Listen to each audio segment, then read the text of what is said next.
So hi, I'm Stephen Nestraba, and this is just a little video to help you out on interpreting the results of the visualizing internal energy as a function of volume temperature guided inquiry. So the first thing is just kind of a technical issue. We're writing this as U of Vt, which you can think of the internal representation of this quantity, the internal energy in Python, as having rows and columns. In other words, here's this U grid, and we can think of columns increasing from left to right and rows increasing from top to bottom. And so each position, each row, specifies a different volume, and each column specifies a different temperature. So, for example, if you said U grid : 49, that would mean, well, give me all the volumes, okay, and for the 49th temperature, which happens to be 300 Kelvin, and that would have been this set of numbers right here, okay?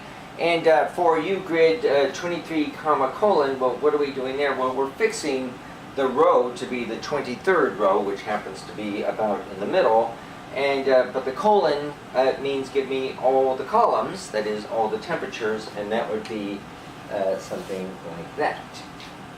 Okay? So that's how that U grid is structured. The next thing I just want to go kind of review for you is, for one thing, here's this Born-Oppenheimer potential picture, the Born-Oppenheimer potential, and what we have here, Born-Oppenheimer potential.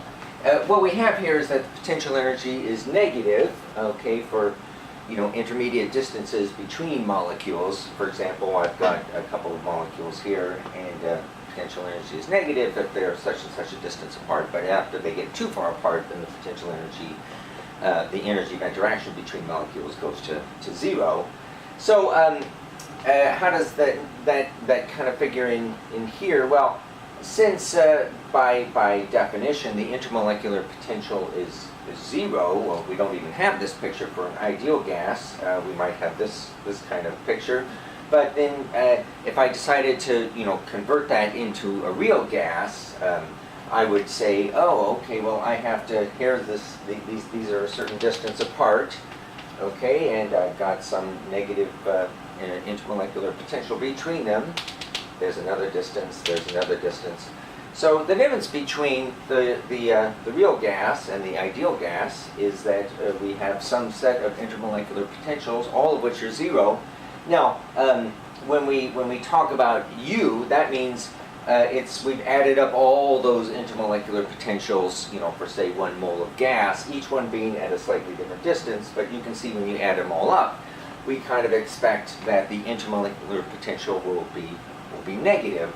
So that's what I've indicated here. The intermolecular potential when it's an ideal gas is zero, but for a real gas, we expect that to be negative just because of the sum of all those intermolecular attractions. What difference does that make when we're trying to look at at F intermolecular as a grid?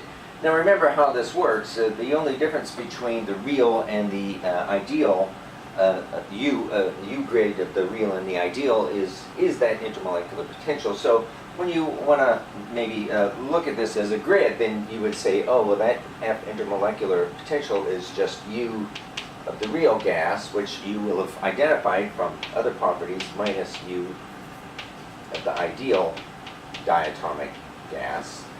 And okay, so that is what that F intermolecular potential would be. I've kind of made one possible result of that that you might get in when you're doing this study, and what I'm hoping that you will have seen is that it's zero when the volume is big, that's going into the board, but when the volume is small, that's coming toward you in the board, the intermolecular potential gets negative, which would be consistent with that picture. Okay.